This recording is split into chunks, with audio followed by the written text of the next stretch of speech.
Hello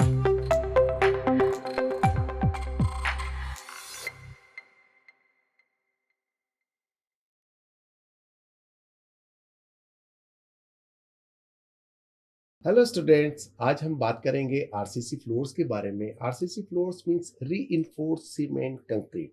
reinforced cement concrete वो होता है जिसमें सीमेंट कंक्रीट के साथ कुछ ना कुछ रीइंफोर्समेंट मटेरियल यूज किया जाता है।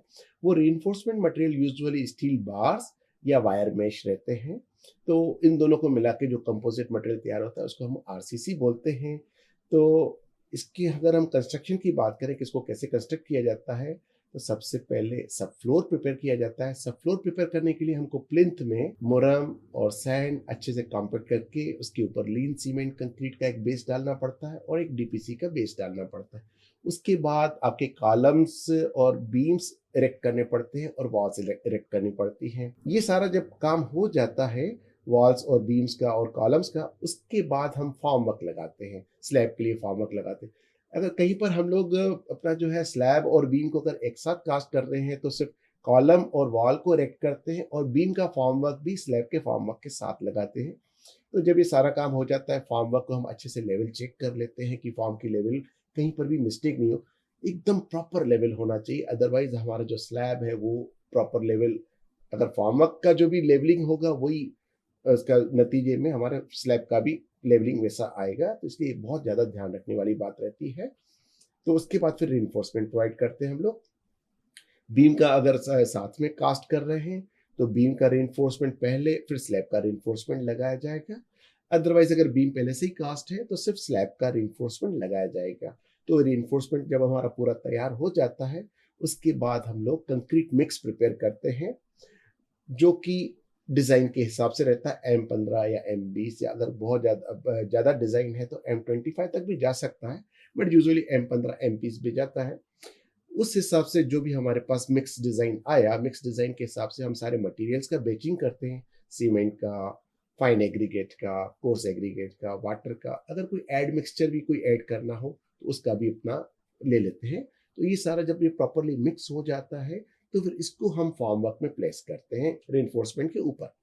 रेनफोर्समेंट के ऊपर ये प्लेस करने के बाद इसको फिर हम अच्छे से वाइब्रेट करके कॉम्पैक्ट करते हैं, बहुत अच्छे से कॉम्पैक्ट करते हैं। अदरवाइज अगर कहीं पर भी थोड़ा सा वो रह गया आपका एयर बबल्स वगैरह, या फिर अपना प्रॉपर मटेरियल होमोजेनिटी कहीं भी टूटेगी तो हमारे को जो कंक्रीट का फ्लोर मिलेगा वो अच्छा नहीं मिलेगा। मतलब डिजायर्ड हमको चीजें नहीं दे पाएगा जो हम चाहते हैं उससे। जब एक कंक्रीट वो आपका फिनिश हो जाता है तो उसके बाद फिर हमारे को इसको फिनिशिंग करना पड़ता है। फिनिशिंग करने का था नॉर्मली तो हम इसको सीमेंट कंक्रीट के ऊपर सीमेंट मोटार का एक फिनिश करके, फिर आपका जो है एक पॉलिश ट्रॉवल आता है, पॉलिश ट्रॉवल से भी इसको फिनिश कर सकते हैं। लेकिन चॉइस है इसके ऊपर, अगर हम कोई फ्लोरिंग मटेरियल लगाना चाहें तो वुड भी लगा सकते हैं, टिम्बर भी लगा सकते हैं, इंजीनियरिंग वुड भी लगा सकते हैं, मार्बल भी लगा सकते हैं, ग्रेनाइट भी लगा सकते हैं, टाइल्स भी लगा सकते हैं, विट्रीफाइड टाइल्स भी लगा सकते हैं, mosaic, terrazzo tiles, PVC tiles, rubber tiles, मतलब लॉट ऑफ ऑप्शन, बहुत ज़्यादा ऑप्शन है हमारे पास। इस तरीके से हम अपने इस फ्लोर को फिनिश भी किया कर सकते हैं। डिज़ाइन कंसिडरेशन की बात करें तो इसमें हमको डिज़ाइन का बहुत ध्यान रखना पड़ता है कि हम चाहते हैं कि जो हमारा जो स्लैब है आरसीसी का, वो सारे लाइव लोड और डेड लोड और एनवायरमेंट लोड को विथस्टैंड कर पाए। तो इस हिसाब से इसका डिज़ाइन किया जाता है। स्ट्रक्चरल इंजीनियर की भी मदद ली जाती है। वो हमको फिर सॉइल की बेयरिंग कैपेसिटी और हमारा जो लोड्स आ रहे हैं उसके हिसाब से एक प्रॉपर हमको डिज़ाइन भी करके दे सकता है। दूसरा जो हम बात करें इसकी, कि डिफ्लेक्शन नहीं आना चाहिए। हमारा जो स्लैब में, स्लैब को हम इस प्रकार से भी डिज़ाइन करते हैं कि इसमें कहीं पर भी बेंडिंग या कहीं डिफ्लेक्शन नहीं आना चाहिए। थोड़ा सा भी एक्सेसिव लोड हुआ तो फेल तो नहीं हुआ, लेकिन बेंड हो गया तो भी हम उसको फेल ही मानते हैं। तीसरी चीज़ जो हम ध्यान करते हैं, जो हमारा कंक्रीट है एक सॉलिड मटेरियल होने के कारण इसका एनवायरनमेंट का इफेक्ट इसके ऊपर पड़ता है। मतलब thermal expansion and thermal contraction आते हैं। टेम्परेचर बढ़ जाता है तो हमारा कंक्रीट थोड़ा एक्सपांड हो जाता है, और टेम्परेचर घट जाता है तो हमारा कंक्रीट थोड़ा कॉन्ट्रैक्ट हो जाता है। तो एक्सपांशन जॉइंट्स और कॉन्ट्रैक्शन जॉइंट्स का भी प्रोविजन हमको इसमें रखना पड़ता है, सच डेट कि अगर ऐसा कुछ होता है तो वो जो अपना जॉइंट्स हैं वो उसको विथस्टैंड कर जाएंगे। फिनिशिंग ऑप्शंस में जैसे मैंने आपको बताया कि इसको हम काफ़ी सारे तरीके से हम इसको फिनिश कर सकते हैं। कोई भी फ्लोरिंग मटेरियल लगा के इसको हम फिनिश कर सकते हैं। मेंटेनेंस लगभग जो आपके आरसीसी फ्लोर्स है वो मेंटेनेंस फ्री रहते हैं, मतलब they need very little maintenance, तो इसको हम मेंटेनेंस फ्री ही बोलते हैं। हाँ, कभी कभी अगर क्रैक आ जाता है या फिर कहीं पर वाटर लीकेज आ जाता है तो फिर हमको उसको ठीक करना पड़ता है, अदरवाइज मेंटेनेंस बहुत ही कम मांगता है। एडवांटेजेस बहुत ज़्यादा है, स्ट्रेंथ बहुत ज़्यादा है, काफ़ी स्ट्रांग। अब आरसीसी यानी अभी तक का जो कंस्ट्रक्शन मटेरियल, सबसे स्ट्रांग कंस्ट्रक्शन मटेरियल हम इसको मानते हैं आरसीसी को। कैसा भी लोड हो, लाइव लोड, एनवायरमेंटल लोड, कैसा भी लोड हो, ये विथस्टैंड कर जाता है। और देखते भी हैं, अनुभव में भी आता है कि ड्यूरेबल बहुत ज़्यादा है, काफ़ी लंबे समय तक चलते हैं हमारे आरसीसी के फ्लोर्स, बहुत लंबे समय तक चलते हैं।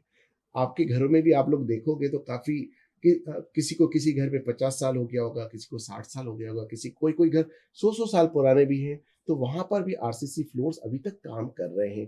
पुराने पुराने ब्रिजेस देखते हैं जो आरसीसी से बने हुए हैं, वो भी अभी तक हमारे काम कर रहे हैं। ड्यूरेबिलिटी को देखें और फिर मेंटेनेंस देखें तो मेंटेनेंस बहुत ही लो मेंटेनेंस है, मेंटेनेंस इसमें ना के बराबर होता है। और ये बहुत अच्छा फायर रेजिस्टिंग मटेरियल है। अगर हम इसको आरसीसी का फ्लोर बनाते हैं तो फायर में इसको नुकसान बहुत कम होने की संभावना है। कॉस्ट इफेक्टिव है बहुत ज़्यादा, क्योंकि इतना इनिशियल कॉस्ट भले ही इसकी ज़्यादा हो, बट लॉन्ग रन में अगर हम इसको देखते हैं तो ओवरऑल कॉस्ट इसकी काफ़ी कम आती है। थोड़े से डिसएडवांटेजेस भी हैं। एक तो इसमें साउंड का प्रॉब्लम आता है, बहुत ही डेंस मटेरियल है, फिर इसमें हमने रीइंफोर्समेंट भी प्रोवाइड कर दिया तो और इसकी डेंसिटी बढ़ जाती है, स्टील डालने से कंक्रीट में उसकी डेंसिटी और बढ़ जाती है, तो साउंड और ज़्यादा तेज़ी से ट्रेवल करने लगता है। तो साउंड का न्यूसेंस नीचे वाले फ्लोर्स को प्रॉब्लम देता है।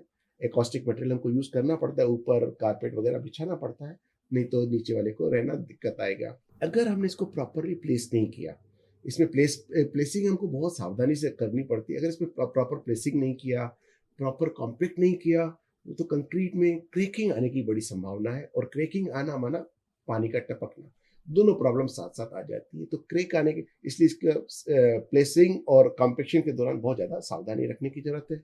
और फिर इसका नेचर है, ठंडा रहता है और सर्दियों में बहुत ज़्यादा ठंडा हो जाता है, तो ये भी एक इसका ड्रॉबैक है। तो स्टूडेंट्स, आज हमने आरसीसी फ्लोर्स के बारे में बात की, जिसमें सीमेंट कंक्रीट के साथ रिइंफोर्समेंट में हम wire meshes and steel bars का हम यूज़ करते हैं, और ये बहुत ही स्ट्रांग और बहुत ही ज़्यादा ड्यूरेबल और बहुत ही ज़्यादा वर्सेटाइल मटेरियल है। इसको हम हर कहीं यूज़ कर सकते हैं। इवन आजकल तो हम रोड कंस्ट्रक्शन में भी आरसीसी फ्लोर्स का यूज़ कर रहे हैं। ब्रिजेस में तो पहले से ही कर ही रहे थे। किसी भी टाइप का कॉमर्शियल हाउस हो या किसी भी टाइप का रेसिडेंशियल हाउस हो, हर जगह पर इसका उपयोग है। बहुत ही ज़्यादा वर्सेटाइल मटेरियल है।